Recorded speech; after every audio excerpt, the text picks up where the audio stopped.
Hello. How to get this coffee filter so neatly into here? And why is that a question, perhaps you might even ask? If you're not familiar with the kind of coffee filter and the kind of pour-over device that I'm using, but they're not entirely well matched. So now I will endeavor to demonstrate how I got that done so neatly, because I think I just figured out the optimal procedure. This is where I'm keeping the filters for now.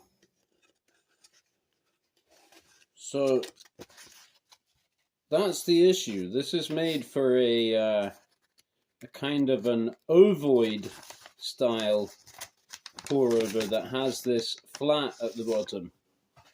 Meanwhile, I am rocking the conical style pour over, into which I just quickly have to pour some water, because my 30 seconds were up, more or less. So, you take this and you line it up that way. Yeah.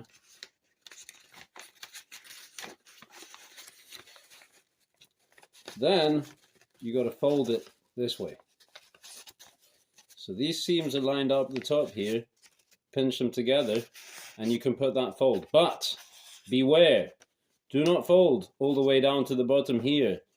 More than likely, that will cause a hole to appear at the bottom of the filter. So I got this. Doesn't have to be perfect, actually, but, you know, closer is neater. So just check this. That's going well. It's going too well because I forgot to tip the hot water out that I used to. Okay, great. We're going to make a whole new coffee. So I made the dreadful error because, first of all, we need to use water on the filter and on the pour over to warm everything up and get the filter in place, and also to warm up the mug, and then tip out that water, which has a mild filter flavor to it, and then begin. And because I started making a video, I guess I got excited and I got distracted, and so I have made a very weak, long coffee with a slight flavor of filter, which I may enjoy later in the day. However, for now, I want to make a proper coffee. You're leaning up against the grinder, so I'm going to put you up against the filter jar. Hopefully I've got enough grains in here. Okay, so now I can cover this thing. I think I figured out one of the issues with my arm. Shout out to Connor Chops, by the way. He's been having arm issues.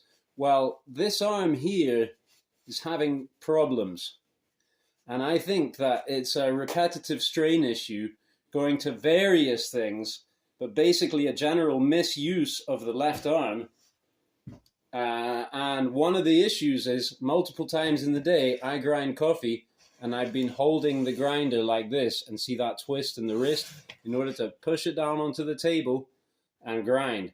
And that, I can feel it somehow, induces a strain here. Amazing. Getting warm now with all this chit chat. So I have to hold the grinder, excuse me. Wait, how did I figure it out? Well, basically I have to hold it with my wrist straight. So I'm cranking here. It's all about awareness.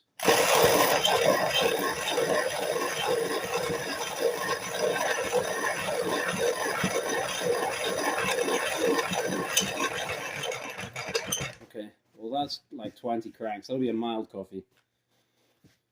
Man, I really am excited. I forgot to put the drawer in the coffee grinder too. Oh well. All good fun and games. I do keep this little paintbrush. For some reason, atmospheric, humidity, static, I don't know, sometimes the coffee doesn't want to come out of the drawer. It just kind of wants to cling to the back there. So I keep this paintbrush handy. Now, back to square one.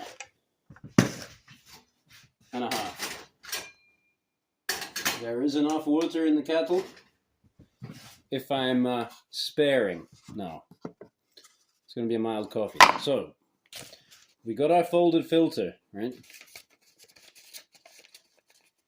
We didn't fold all the way down here because that will open a hole. In the smaller size filter, maybe not, but my experience is with these bigger ones, the size number 2, I think this is size number 3 or something. Anyway, the one size down doesn't quite reach the top of the pour over. This one goes over the top. I think it is thicker as well, and it seems to allow the whole process to go quicker, interestingly. So they're not, I don't think they're identical, the paper in them, depending on the size. Use a different gauge, maybe. So, now, I'm going to place this in here, and I'm going to put one side where it ought to be. Yeah, I'm kind of having to snug it down here, but usually what will happen at this point is things will go off kilter, and that's undesirable. But if you try and get the whole thing in, it also doesn't work because it kind of starts to bunch up, you see. So I'm gonna get this side where I think it should be, and I'm gonna moisten that side.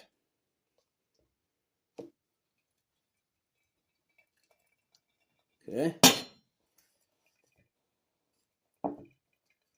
And now, because it's wet, it's a little more pliable, and you can kind of stick it into place. Okay, now to the other side. Wasn't as beautiful as before, but that is the end result. Highly functional. And the filters that you buy that have a conical shape, in my experience, are imported and maybe cost like 3 times as much as these filters. And these ones are eco, blah, blah, blah, not bleached and whatever. So I think they're fine. Okay. Now, we wait. Anyone who does pour over coffee knows about this bit.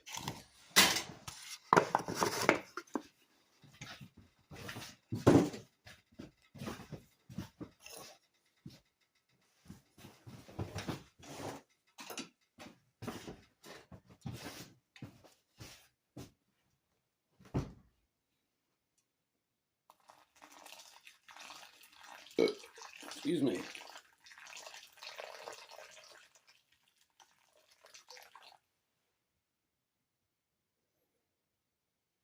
People do this in various ways, actually. I heard there's one guy who does like 5 different pours. He won a prize.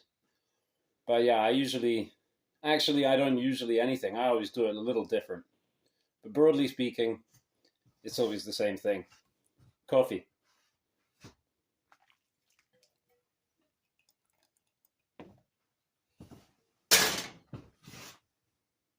I'm going to enjoy. Thanks for watching.